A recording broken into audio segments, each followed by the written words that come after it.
Maintenant, il y a l'instance d'appel. L'instance d'appel comprend au maximum 4 membres, eux aussi désignés selon leurs compétences et leur expertise. Ils ne doivent pas être membres à la fois d'une autre instance statutaire de la FIF ou d'une autre commission de la FIF. Les gens veulent vraiment rendre totalement indépendantes ces structures-là pour que les décisions ne soient pas contestables. Parce que généralement, il y a des difficultés d'interprétation ou autres entre les clubs et la FIF. Il ne faudrait pas que les clubs puissent penser à un certain moment que la FIF a interféré dans la délivrance des licences. Et donc l'instance d'appel se compose d'un président, d'un vice-président et de 2 membres. Le quorum requis est également de 3 personnes, de 3 membres. En cas d'égalité, les textes précisent donc que la voix du président est prépondérante. L'instance d'appel statue sur les appels qui lui sont soumis par écrit et décide en dernier ressort de l'octroi ou non de la licence par écrit. Tout à l'heure, le président Sori a dit que pour pouvoir rejeter une décision, une demande de licence, il faut donner des motifs. Donc, lorsque vous écrivez, nécessairement, vous motivez la raison pour laquelle vous avez rejeté une demande. Et c'est sur cette base-là que la partie qui donc n'a pas pu bénéficier de cette demande-là peut soit restaurer les conditions pour lesquelles on ne lui a pas délivré la licence, ou si cette partie estime qu'elle a rempli ses conditions et malgré cela, on ne lui a pas délivré, c'est sur cette base-là que cette partie-là fait appel. De sorte que l'OPI a l'obligation d'écrire ses décisions de rejet, la partie qui fait appel a l'obligation d'écrire pourquoi elle fait appel, et l'instance d'appel est également obligée d'écrire ce pourquoi elle rejette donc la décision. Donc, l'IA statue sur les appels qui lui sont soumis par écrit et décide en dernier ressort d'octroi ou non de la licence. Malheureusement, quand l'instance d'appel a statué, si l'instance d'appel a confirmé la décision de rejet, il n'y a plus de voie de recours. Donc, les conditions d'octroi de la licence. L'article 18 dit « La demande de licence club est obligatoire.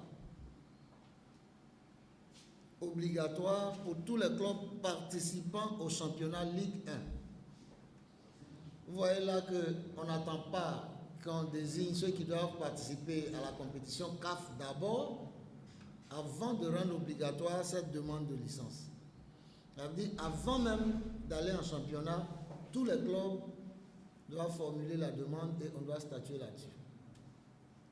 De sorte que, avant même qu'on désigne ceux qui doivent participer donc aux compétitions CAF, déjà tous les clubs doivent disposer donc de la licence.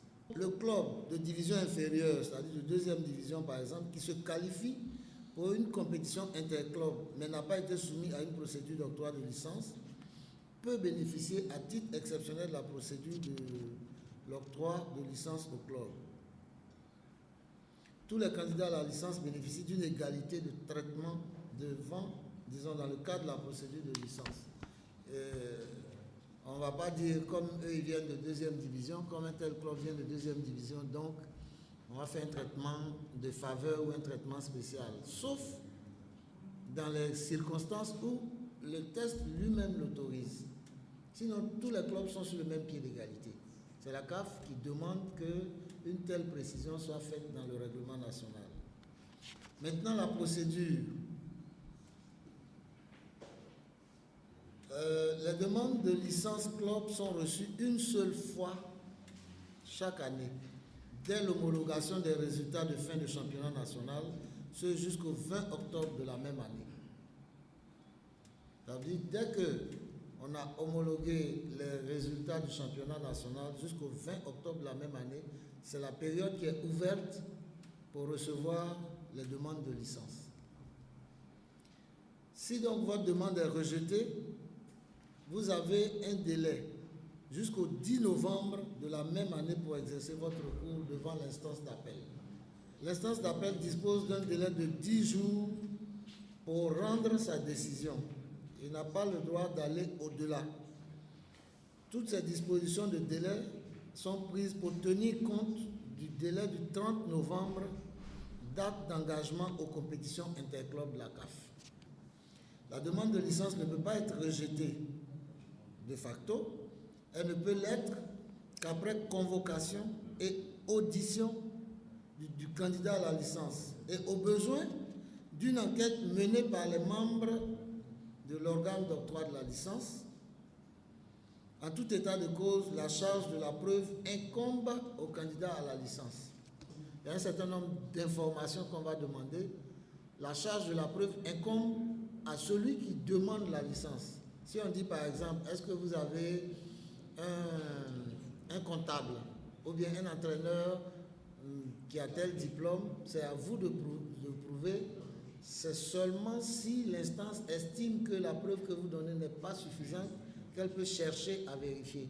Sinon, la charge de la preuve de tout ce que vous dites, de toutes les réponses que vous donnez, ça incombe donc au club.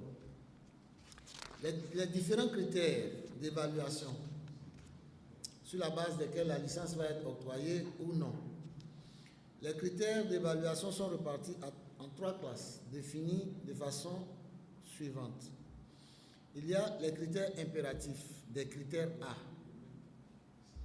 Ce sont des critères impératifs dont le non-respect est sanctionné par le rejet de la demande de délivrance de la licence, entraînant ainsi l'incapacité du candidat à participer aux compétitions interclubs de la CAF.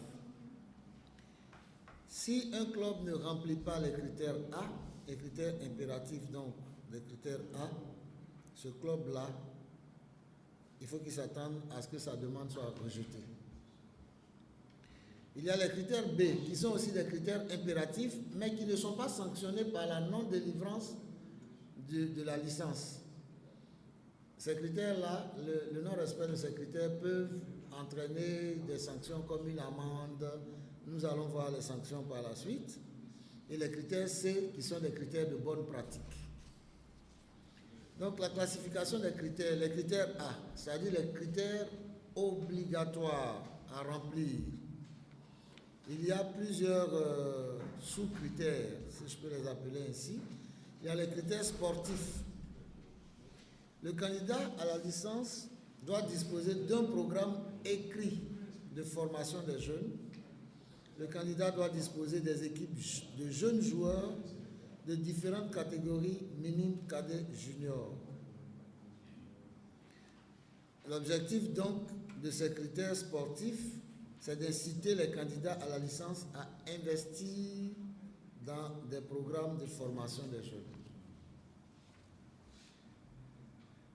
Les critères d'infrastructure.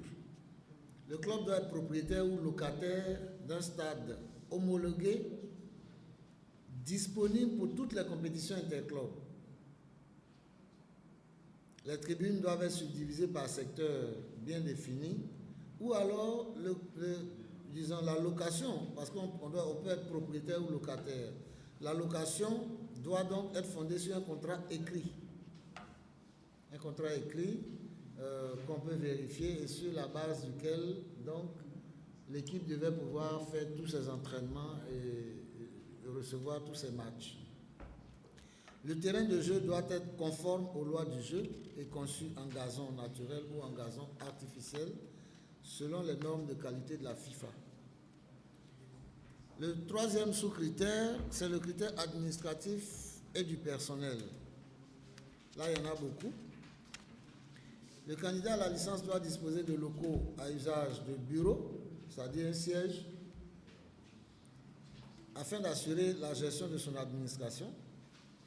Il doit disposer d'un effectif approprié pour les besoins du secrétariat et la gestion des affaires courantes. Il doit avoir nommé un responsable administratif chargé de la gestion des affaires courantes. Il doit avoir nommé un responsable financier chargé des questions financières. Il doit avoir nommé un responsable de la sécurité.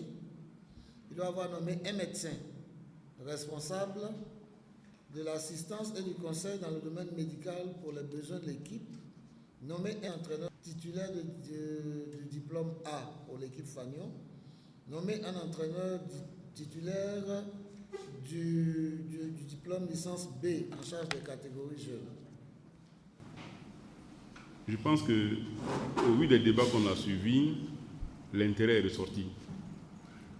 Mais il ne faudrait pas que les clubs pensent que dans cette démarche, il y a une opposition entre les clubs et la fédération. Ce n'est pas de ça qu'il s'agit.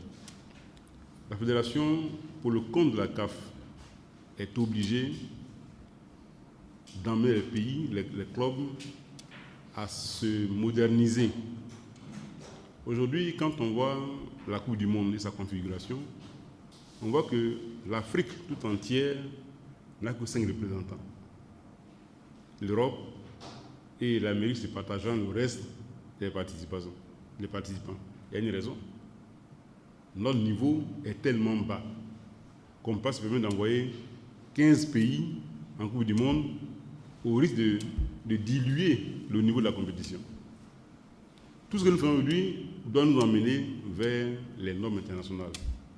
Je souhaite que pour ces deux aspects seulement, les clubs s'organisent pour être en règle, sans attendre forcément qu'ils soient qualifiés pour une compétition, mais qu'ils soient en règle pour leur bien à eux-mêmes. La FIF et la Ligue sont à votre disposition pour vous aider à faire en sorte que notre football aille un peu plus de l'avant chaque année.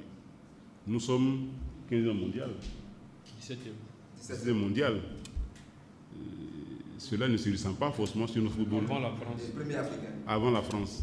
Et cela ne se ressent pas sur notre football en Côte d'Ivoire.